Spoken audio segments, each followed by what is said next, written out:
Hello and welcome to the Cardinal News of Virginia. We cover Southwest and Southside Virginia here at Cardinal News. We're a nonprofit newsroom, and we're glad you're listening today. You can find all of our work at cardinalnews.org. I'm Dutchie Jessee. Today's sponsor is Garland Properties, with the Rail Walk Apartments now open in Pulaski, Virginia. Garland Properties, building healthy communities. And today's guest on the Cardinal podcast is our Danville area reporter, Grace Mamon. Hello, Grace. Hi, Dutchie. How are you? I'm great. Thank you for sitting down with us. You cover things in that Danville region, that part of Virginia in the South Side area. You recently reported on some follow-up to the Caesars Virginia Casino there in Danville about revenue, not for the casino itself, but coming in and filtering into businesses around or in the general region that can be attributed to the casino. And you wrote a story all about that. And the main takeaway of the story is that some businesses are seeing, an impact from the casino and others are not. Am I right? That's right. Yeah. One of the big goals of Danville local government when bringing the casino to the city was to kind of capitalize on that increased visitation. It's projected to bring in 2 million visitors per year to the region. They wanted to capitalize on that and kind of spread the wealth and encourage casino visitors, especially those from out of town, to patronize local businesses, local attractions. And so now that the casino's been open a little over a year, I'm kind of checking in on that, seeing if that has actually happened yet, if businesses are experiencing a bump in foot traffic or in revenue, or if they're not yet. Okay. To back us up for anyone who is new or, doesn't follow, not from the region, whatever it is. As you mentioned, Caesars Virginia is a casino that opened in Danville a little more than a year ago. When was it? Let's back it up and set a timeline up, because they had the temporary casino for a while. That's right. There was a temporary casino that opened in May 2023, and that was in a big semi-permanent tent while construction was ongoing at the full casino resort. And that full resort did open a little over a year ago now. It was December 2024. So it includes not only the gaming floor, but also restaurants, a hotel, a spa, a fitness center for guests. So it is a much fuller property with more amenities. And now, of course, the tent has been taken down and the full impacts of the permanent casino resort are starting to be realized. Would that be the largest employer in Danville? I believe it is at this point. I might need to double check on that, but sure. Yeah, I believe they have 1,500 or more employees at this point, or that might be the goal for full staff needed, but it's certainly a large number. Yeah, so it's a big attraction. So getting back to your following up, basically, you're heading back and finding out, well, are we seeing more business? Are the businesses in the Danville area, especially close to the casino, seeing more foot traffic, seeing increased actual sales? Let's talk about it. What did you find? Yeah, so the anchor of Danville's revitalization efforts, where many local businesses exist, is the River District, and that is about a 10-minute drive just down Main Street from the casino. So it's not, right there smack next to Caesars, although there are some businesses that are just across the street. So it seems like so far what I've seen from talking to local business owners is that those businesses across the street that are much closer to the Caesars campus have so far seen a boost in foot traffic from the casino itself. So one of the business owners that I talked to said that they have now regular customers who come in from out of town to visit Caesars. And when they're in town, they walk across the street or drive across the street and they shop at this store, which is a women's apparel store. Now, the River District itself, again, about 10 minutes away, several of the business owners there said that they are still waiting on the promised boost in foot traffic from the casino. They haven't yet seen it. Not necessarily saying that this is, hurt their business overall. Many of them are still doing well, but that promised impact has not yet trickled down to the River District. And that, again, may be because it's a little bit further away from the main campus of the casino. Yeah, the gentleman you talked to who owns the apparel store, was that the gentleman with the dog Fitz? That's right. Okay. Yes. See, I'm trying to get people to go to the story. It was a really cool picture of him. But, I remember reading about that, and you mentioned he has repeat customers. So what I remember reading on that from him was that these are repeat customers who obviously aren't from Danville, but they come in several times a year, he says. Where are they Yeah, coming from, by the way? I think he said every 4 to 6 weeks. So that's on a pretty regular basis. I know he specifically mentioned some customers from North Carolina, which Danville, is super close to the North Carolina border. So it makes sense that a lot of visitors coming to the casino would be coming from there. It's very possible they're coming from other areas as well. But I know that is a big place that people come from. Yeah. Who else did you talk to who was pleased so far or saw that uptick? So I talked to that one business owner who had seen the uptick. That store is adjacent to a upscale restaurant, and I didn't talk to that business owner, but the clothing store business owner says that he has heard anecdotally that their next door neighbor has also seen a lot of traffic. People come up sometimes just for dinner now that they have discovered that restaurant. During a trip to Danville to visit the casino, they discovered the restaurant, which is called Schoolfield Restaurant. And now they come back just for that purpose. So those were the two. And again, they're right across the street from the campus. A couple other business owners I talked to, actually all the other business owners I talked to are in the River District, and they had not yet seen that uptick. Some of them may be doing, better in sales this year than they were last year, but they don't often get customers who stay there in the store shopping in person because they visited Danville for the casino.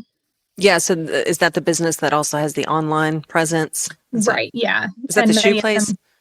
Yes, shoes, apparel, luxury goods. Yeah. They have plenty of online sales. Most of those customers that shop online are actually outside of the Danville area, but it just hasn't materialized yet into foot traffic inside the store itself. You've referenced the casino, its campus, which of course illustrates that this is a large place. This is not just like a building you walk into for the casino only. And you mentioned it's a hotel, there's a spa and all that stuff. So the hours that they're open, all the businesses in the casino itself. Can you tell us more about that just to give us the context of what life is like around that casino? Is this all day, all night kind of thing? I mean, tell us a little bit more about the Caesars Virginia campus to help us see the context. Right. So it is a 24/7 property. Of course, the gaming goes on every hour of the day. It's, that part doesn't ever close. Okay. I know that the restaurants and I'm sure the gift shop do have hours. I'm sure the spa has hours. But as far as like checking into the hotel or going there to gamble, that is open around the clock. And when I say, campus, there's a large parking garage attached to it. There's several surface lot parking attached to it. There's a pool outside. So you're right, it is a large amount of space in addition to the building itself, which includes the hotel and the gaming and the restaurants. Before the casino was there and before the temporary casino was there, what was that property? Yeah, good question. So we're talking about the Schoolfield neighborhood in Danville, and that is actually a historic neighborhood. It was historically home to one of the Dan River Mills plants. So that was the large economic engine in Danville for many, many years. It was a textile mill that officially closed in 2006. But before that, it was a large driver of the economy in the area. So before the casino was built there, they actually had to demolish a finishing plant that had belonged to Dan River Mills. And the whole Schoolfield area, it used to be a mill village, like a company town existed there. Several other executive office buildings existed there, which are still standing. One of them has recently been rehabilitated into a boutique hotel, which I wrote about. So there are still existing Dan River Mills buildings in the Schoolfield neighborhood, as well as residences and other businesses. But the site specifically where Caesars is now located was a finishing plant for the textile mill that has now been demolished. And that's where they built the casino property. Yeah, thank you. So who did you talk to some businesses about this particular aspect of it, following up on whether or not the casino is helping other businesses in the area around it? Who else did you talk to? Yep. So I talked to several local business owners, like you mentioned. Some of them are still optimistic that they will eventually see this increase in foot traffic. It's just been a little over a year. And I remember one business owner saying to me, these things don't happen overnight. We still think that this will eventually occur, especially because it's something that the city is working on. The casino is collaborating with them on. So it is a goal of the city government and the casino. And so there is still some optimism around that among some business owners. One other person that I talked to who owns like a handmade goods store said that she is pretty convinced that people who go to the casino stay on the casino campus and they won't really travel outside of that. So there's some mixed feelings about whether this will eventually happen. And to answer your question, outside of the business owners, I also talked to the city's director of tourism, Lisa Merriweather, who told me about a visitor center space that is coming to the casino property. So that will be a space where guests, even if they're from outside the area, can learn more about Danville, about what's offered here, pick up brochures. There'll be, T-shirts and other paraphernalia, but also some digital kiosks where they could learn about what other businesses and attractions are in town. They could build an itinerary, on those kiosks. There'll be promotional videos playing from different local businesses, attractions. So the hope there is that will point more people outside of the casino property itself to downtown, to other places in the region, and just kind of fill in the educational piece about, perhaps a lot of these visitors may just not be informed about what else is available in Danville. So that's kind of trying to address that and just let people know. So I spoke with her about that aspect. And then I also spoke with a professor who's based in South Carolina. He's an expert on social and economic impacts of U.S. casino gambling. His name is Doug Walker. And he was able to kind of provide me with some, an expert voice, some context around what small communities typically see economically when they bring a casino into town. So he studied that across the U.S. So that was helpful insight in, not being able to concretely say this will happen here in Danville, but just kind of taking a look at what's happened in other places. And that's good insight and information to have. Well, getting back to Lisa Merriweather, and it's just a reminder again with this visitor center that they're now going to use some of that space for in the casino, on this casino campus. That Danville has really upped its tourism game in recent years, by these old industries that have gone by the wayside and left buildings standing that were, demolished or used for another purpose now, conversions. You've reported a lot about these types of things. So it's important for people who aren't familiar with the area to get that sort of context that Danville's really in still a renaissance phase. I might be using that word wrong, but no, that's right. I've heard a lot of people here say that. Yeah. So this is part of that. The casino, of course, is a huge part of that. And then using some of that space to put a visitor center in there. I wanted to ask you about the business people who aren't quite convinced yet that there will be an uptick for their own business. Is there any reason to believe it's hurting any businesses around there, the casino's presence? Have you heard any whispers of that at all? Yeah, that's a good question. I did not talk to anybody who explicitly said the casino has hurt my business. A couple people said that foot traffic has been down since the casino opened, but they weren't entirely sure whether that was because of the casino. It was just kind of around the same time. I talked to the owner of a local theater company that puts on about 4 shows a year, as well as other programming for children, youth theater, that kind of thing. He said their ticket sales are down this year, but again, he wasn't sure if that's because of the casino or because, he mentioned people may just be saving their money in general right now. So no one said directly that this has hurt us. The business owner who owns the theater said that Caesars has been a huge supporter of the theater. It's sponsored their last season, so last year's season, and it also has always kept them informed of different grants that are available and asked them to apply for different local arts grants. So I know they just got one for about $15,000, which they'll use for various things at the theater. So yeah, again, no one has said it's hurt them. And even if they aren't quite seeing the uptick yet, many people were appreciative of Caesar's effort, at least, to be a part of the community and to kind of have ripple effects that are beneficial to other local business owners.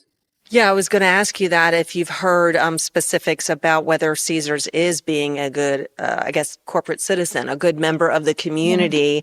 There was, with any casino coming to, is Danville rural? Describe Danville for people who are, you know what I mean? Like there's always going to be some resistance, I think, in smaller communities, certainly, to casinos. And Virginia has a long history of we're just a very, we have different parts of the state are very urban, and then our coverage area on this western and south side part of the state has a lot of small cities and then suburban areas, but then a lot large rural pockets. So remind us again of when Caesars was proposing to come or when that was happening. Was there a typical amount of pushback resistance? Was it more than usual? I mean, just walk us through that history really briefly. That's a good question. And it's important to remember that the casinos that were approved in Virginia, there were 5 cities where casinos were allowed to be built. And in each of those cities, the voters got a say in whether they wanted a casino in their locality. So it was actually put to a referendum in each of these cities, which, in addition to Danville, include Bristol, Portsmouth, Richmond, and Petersburg. And it passed in all of those localities except for Richmond. So 4 out of the 5. And in Danville, I know there was, I won't say overwhelming support, but I believe the referendum passed easily. So, and a lot of that is because of the gaming tax revenue that the casino is bringing into the city. The city has budgeted for about $35 million in casino tax revenue this fiscal year, which it's putting towards things like public education and public safety and economic development and infrastructure. So a lot of money that the city can use for other things to improve quality of life, to improve housing, kind of run the gamut around the city. And I did a story in December, I believe, or maybe early January, kind of following that gaming tax revenue money and seeing where the city has spent it so far. So that was a good look at kind of, are they spending this money where they said they would? And so far, the answer is yes. A lot of that money is going towards the things that the city of Danville, promised residents when they put this referendum out there. So that's, a positive. To your question about being a good, member of the community, I know it's always been a goal of Caesars. Every time I talk to their general manager, he says they want to continue being a member of the community instead of just, something that plopped down in Danville and has no ties to the rest of the locality. So I know that they've been a sponsor for things like the Christmas parade and the collegiate baseball teams here. They've sponsored their season. So, looking at those things, I think it's my impression that Caesars is making that effort. And we're kind of just going to have to wait and see how much visitation to the casino spreads to other local businesses, local attractions, local restaurants, that sort of thing. Great. I love the follow-up that you're providing because you've been following this since the beginning. You're there in Danville, like we said, and it's really interesting to see what's actually happening. So we appreciate your following up on it. Was there anything when you were digging into this and talking to local business owners for this latest story, was there anything that surprised you about what they told you? That's a good question. I think probably the thing that was most surprising was just kind of the difference in feeling towards the casino. Like I said, some people were just not convinced that this was ever going to happen, in their business. They were never going to see casino guests come in and shop at their business regularly. Others were optimistic. So there seems to be a range of feelings there. I wasn't super surprised to learn that foot traffic has not yet trickled out to the River District. I think that was my impression. And again, it's early in the casino's presence in Danville, so we may see that happen eventually. But I wasn't super surprised to learn that it hasn't quite gotten there yet. Again, I know this is something the city and the casino are working on, so time will tell if we see that down the road. On the ground there in Danville, is there an anti-casino presence that you can see? Or I'm just wondering if... Yeah, I don't think there is one that's super visible. You always get people commenting on Facebook about concerns about crime or concerns about people spending their disposable income there, which I should mention one business owner, although he didn't say that the casino was hurting his business, he was a little bit concerned that even locals, would use their disposable income at the casino instead of shopping locally. Again, there's no proof, or there's nothing that I looked into to evidence that, but I think that could be a concern. Every time I talk to the police department, they tell me that there's been a few small crimes, like mostly people honestly leaving their winnings tickets lying around and someone else cashing it out. So that, is considered petty larceny, I believe. There hasn't really been, luckily, any major crime surrounding the casino. So I think there are people who are disgruntled about it or who have a moral opposition to gambling, of course, but there is not like a large organized resistance to the casino at this point. I think by and large, I think a lot of people appreciate what it's done for Danville at this point. So what's next? What do you plan on following next as you continue covering its presence in Danville? Yeah, I don't have any concrete plans to start this story because I have a couple other things on my plate right now. But once those are cleared, I would love to pursue a story kind of in response to this one, looking at what strategies exist to strengthen that relationship between the casino and the local business owners. I would love to look at what the city is doing to kind of address the fact that this hasn't quite yet benefited some local business owners at this point. If there's any efforts in place, I've heard some chatter about like a shuttle or a transportation service between the casino and the River District to bring casino guests downtown. Okay. The city manager told me there's no current plans for that, but it could be a conversation in the future. So I'd love to just take a look at what efforts exist to potentially speed up that process or make that happen. Taking a look at perhaps the solutions to the issue that this question raised or this story raised. Great. All right. Well, we will look for your coverage on this and all things in that region, Danville, Pennsylvania County, Chatham. There's always a lot going down there. So we appreciate your coverage, Grace. Yeah. If anyone wants to reach out to you via email, how do they do that? Yes, email is the best way to reach me. I respond to all my emails. It's Grace, GRACE @cardinalnews.org. Thank you so much. And thank you for listening or watching to the Cardinal News of Virginia, a podcast from Cardinal News in covering Southwest and Southside Virginia. I also want to thank our sponsor, Garland Properties, and also Sean Eddy of Eddy Alexander for your support, to Cardinals Zach Shelton also for production support. We are always paywall free at cardinalnews.org. I'm Dutchie Jessee.